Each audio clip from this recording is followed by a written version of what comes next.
इन प्रश्नों में आपको केवल रासायनिक समीकरण देना होता है, तो केवल रासायनिक समीकरण लिखी करके मैंने हेडिंग भी डाला है इसका। तो कुछ महत्वपूर्ण प्रश्नों का संग्रह लेके आया हूं, आज हम उसी के बारे में देखेंगे।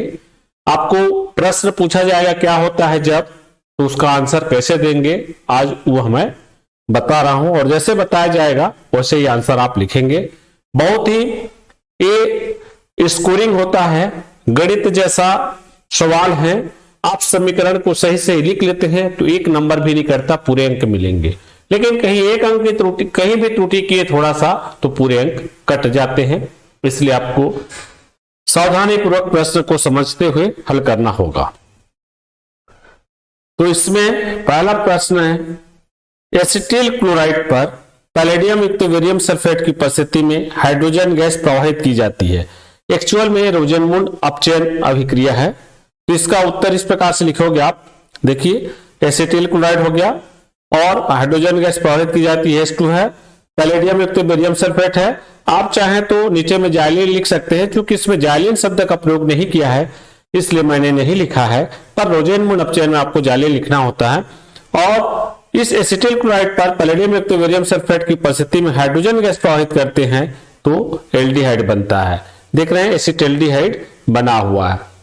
बेंजाइल क्लोराइड लेंगे तो बेंजाल्डिहाइड बनता है, पर हमको जो प्रश्न पूछा गया उसी आधार पर हम इसको बना रहे हैं।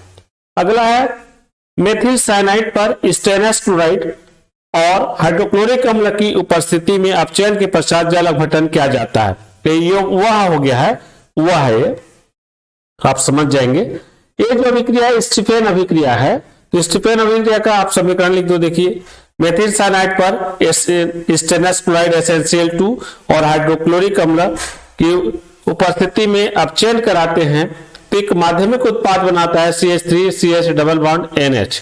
अब जिसका जल अपघटन करते हैं तो यहां भी एल्डिहाइड बनता है, एसिटिल्डिहाइड बन रहा है।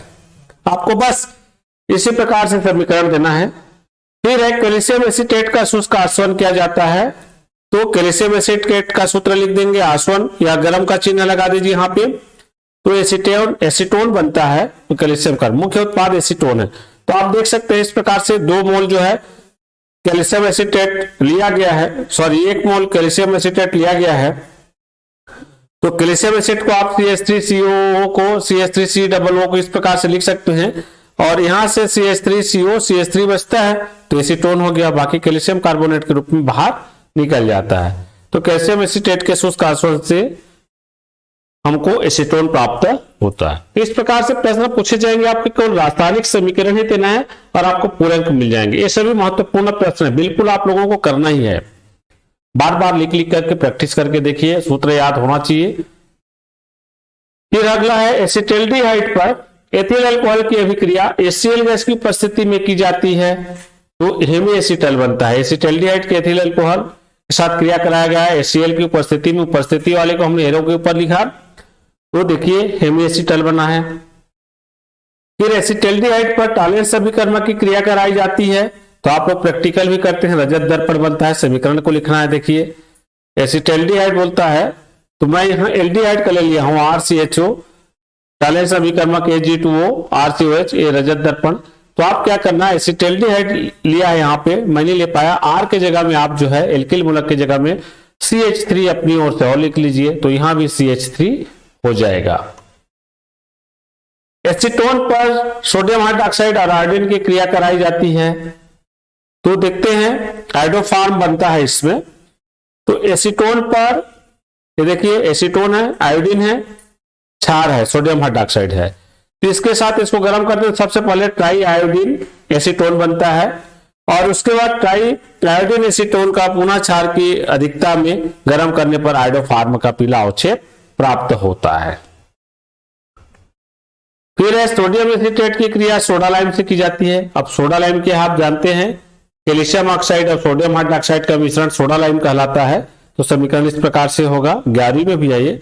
ये सोडियम एसीटेट का सूत्र है, सोडा लाइम NaOH और CO का मिश्रण होता है, तो इसमें संतृप्त हाइड्रोकार्बन बनता है, एल्केन बनता है, मीथेन बनाया है। देखिए मीथेन बना है, ड्यूमा विधि के नाम से भी जाना जाता है। तो सोडियम एसीटेट की क्रिया सोडा लाइम से कराई जाती है तो मीथेन बन रहा है। ठीक है, इसको विकार्बोक्सिलीकरण के नाम से भी जाना जाता है, तो विकार्बोक्सिलीकरण भी देता है, तो आप इसको लिख सकते हैं।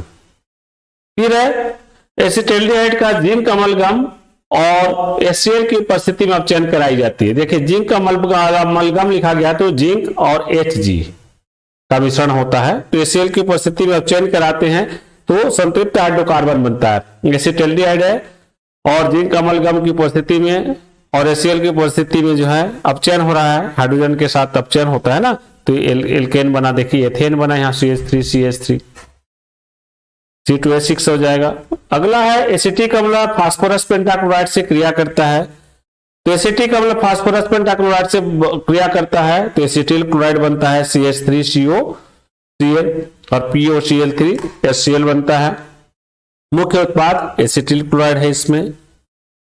फिर एसिटिक अम्ल फास्फोरस पेंटाऑक्साइड से क्रिया करता है, P2O5 की उपस्थिति में क्रिया करता है या उस पेंटाऑक्साइड की उपस्थिति में क्रिया कराई जाती है, गर्म किया जाता है, तो ये क्या बनाएगा, एसिटिक एनहाइड्राइड बनता है। देखिए CH3COH एसिटिक अम्ल का 2 मोल लेते हैं जब फास्फोरस पेंटाऑक्साइड की उपस्थिति में इसको गर्म किया जाता है, ऐसा भी पूछा जाता है ना। तो यहाँ पे देखो लाल से लिख दिया हमें, यहाँ का H और यहाँ का OH निकल जाएगा, बाकी को हमने CH3CO इधर होकर के O लिख दिया, फिर CH3CO बचा, तो इस प्रकार से एसिटिक एनहाइड्राइड बनता है। समीकरण ऐसा लिखेंगे। फिर है ग्रिग्नार्ड अभिकर्मक शुष्क ईथर की उपस्थिति में कार्बन डाइऑक्साइड से अभिक्रिया कर जल अपघटित करता है ना, ग्रिग्नार्ड अभिकर्मक के बारे में। तो या इसको सीधा सीधा ऐसा भी पूछ देता है, ग्रिग्नार्ड अभिकर्मक CO2 से क्रिया करता है करके, शुष्क ईथर की उपस्थिति को नहीं दिया जाता, पर आपको समझना होगा यहाँ पे। ठीक है, और कार्बोक्सिलिक अम्ल का निर्माण होता है इसमें, देखते हैं। ये देखिए ग्रिग्नार्ड अभिकर्मक RMGX कार्बन डाइऑक्साइड से क्रिया कर रहा है शुष्क ईथर की उपस्थिति में, तो माध्यमिक उत्पाद बनता है, फिर उसका जल अपघटन किया जाता है तो कार्बोक्सिलिक अम्ल बनता है RCOOH। फिर कार्बोक्सिलिक अम्ल की क्रिया एल्कोहल से कराते हैं, की जाती है, तो क्या बनता है, तो एस्टर बनता है। आप लोग जानते हैं एस्टरीकरण भी, ये जो विधि है नाम जाना जाता है, एस्टरीकरण के नाम से भी आप जान सकते हैं। देखिए कार्बोक्सिलिक अम्ल RCOH और ROH एल्कोहल, तो यहां से पानी के अणु निकल जाएंगे, RCOR एल्कोहल बनेगा, ये अम्ल की उपस्थिति में होता है। तो कार्बोक्सिलिक अम्ल की क्रिया जो है एल्कोहल से की जाती है तो एस्टर बनता है। एसिटाल्डिहाइड की क्रिया हाइड्रोजन साइनाइड से की जाती है, या कि एसिटाल्डिहाइड का HCl से योग होता है तो साइनोहाइड्रिन बनता है, देख सकते हैं आप लोग, साइनोहाइड्रिन बनता है। ठीक है, इसी प्रकार से अगला है एल्डिहाइड की क्रिया सोडियम बाइसल्फाइड से की जाती है, योग अभिक्रिया है, इसका भी आप लोग प्रैक्टिकल में किए हैं। तो कीटोन का जब टेस्ट करते हैं, एल्डिहाइड का टेस्ट करते हैं, तो एल्डिहाइड की जब एसिटाल्डिहाइड की क्रिया सोडियम बाइसल्फाइड से क्रिया कराई जाती है तो एसिटाल्डिहाइड सोडियम बाइसल्फाइड बनता है। इस प्रकार से योग वाला यौगिक बनता है। फिर एसिटिक अम्ल की क्रिया सोडियम धातु से की जाती है तो सोडियम एसीटेट बनता है। देखिए कार्बोक्सिलिक अम्ल का सोडियम लवण बन रहा है, H निकल जाता है, इसके जगह Na आ जाता है। ठीक है, फिर फॉर्मेल्डिहाइड की क्रिया सांद्र NaOH से की जाती है, एक कैनिजारो अभिक्रिया है ना, तो 2 मोल फॉर्मेल्डिहाइड लिया जाता है इसमें। तो 2 मोल फॉर्मेल्डिहाइड की क्रिया जब क्षार से की जाती है, सांद्र क्षार से, तो एक तो एल्कोहल बनता है और दूसरा लवण बनता है ना, तो एक मेथिल एल्कोहल बनेगा, दूसरा सोडियम फॉर्मेट बनता है। अगला है एसिटिलीन, जिसको एथिलीन भी बोला जाता है। ठीक है, एसिटिलीन इथाइन है, एथिलीन नहीं है। ये एसिटिलीन शब्द का प्रयोग किया गया है तो C2H2, यहां पे एथिलीन लिखा गया है, एथिलीन नहीं होगा। ठीक है, एथाइन होगा। को 1% मर्क्यूरिक सल्फेट और तनु H2SO4 40% तनु H2SO4 में प्रवाहित की जाती है। यहां पे तनु आ गया है, नहीं आएगा, क्या होगा, तो देखिए एसिटिलीन है, एथिलीन को काट देना। ठीक है, एसिटिलीन की क्रिया कराई जा रही है मर्क्यूरिक सल्फेट और तनु सल्फ्यूरिक अम्ल की उपस्थिति में, है ना, तो 1% लिया जाता है इसको, तो ये जो माध्यमिक उत्पाद बना के एसिटाल्डिहाइड बना देता है। कहने का मतलब जो है अम्ल की उपस्थिति में जल का योग हो रहा है एसिटिलीन का, है ना, या बोल सकते हैं एसिटिलीन या एथाइन, यहाँ एथिलीन लिखा गया है, एथाइन पढ़ेंगे, को 1% मर्क्यूरिक सल्फेट और तनहु सल्फ्यूरिक अम्ल में प्रवाहित की जाती है तो एसिटल्डिहाइड बनता है। फिर एसिटिक अम्ल पर हाइड्रोजनिक अम्ल की क्रिया होती है, तो एसिटिक अम्ल पर हाइड्रोजनिक अम्ल की क्रिया जो है सामने सल्फ्यूरिक अम्ल की उपस्थिति में किया जाता है तो प्राथमिक एमीन बनता है, CH3NH2 बनता है। कैल्शियम एसीटेट को कैल्शियम फॉर्मेट के साथ गर्म करते हैं तो कैल्शियम एसीटेट को, ये कैल्शियम एसीटेट है, कैल्शियम फॉर्मेट के साथ गर्म करते हैं तो एसिटल्डिहाइड बनता है। देखिए एल्डिहाइड बन रहा है। तो इस प्रकार से आपको समीकरण लिखना होगा। फिर है प्रोपियानिक अम्ल पर ब्रोमीन की अभिक्रिया फास्फोरस की उपस्थिति में की जाती है तो प्रोपियानिक अम्ल का सूत्र लिख करके ब्रोमीन और फास्फोरस लिखा गया, अल्फा ब्रोमो प्रोपियानिक अम्ल बनेगा, ये समीकरण देना है। फिर एल्किल हैलाइड को सोडियम धातु के साथ शुष्क ईथर की उपस्थिति में गर्म किया जाता है, ये ऊर्जा अभिक्रिया को बता रहा है। तो देखिए 2 मोल एल्किल हैलाइड, 1 मोल और 2 मोल सोडियम धातु है, तो आप जब देख रहे हैं रेड वाला R जुड़ जाएगा, संतृप्त हाइड्रोकार्बन बनता है, एल्केन बनता है, R हमने लिख दिया है। फिर डाइएथिल ईथर को सांद्र एचआई के साथ गर्म किया जाता है तो डाइएथिल ईथर को सांद्र एचआई के साथ गर्म करने पर एथिल आयोडाइड बनता है या एल्किल आयोडाइड बनता है, साफ बोल सकते हैं, तो एथिल आयोडाइड बन रहा है। फिर है कार्बोक्सिलिक अम्ल को लिथियम एल्यूमिनियम हाइड्राइड द्वारा आप चयित करते हैं तो एल्कोहल बनता है। कार्बोक्सिलिक अम्ल का अपचयन होता है तो एल्कोहल बनता है।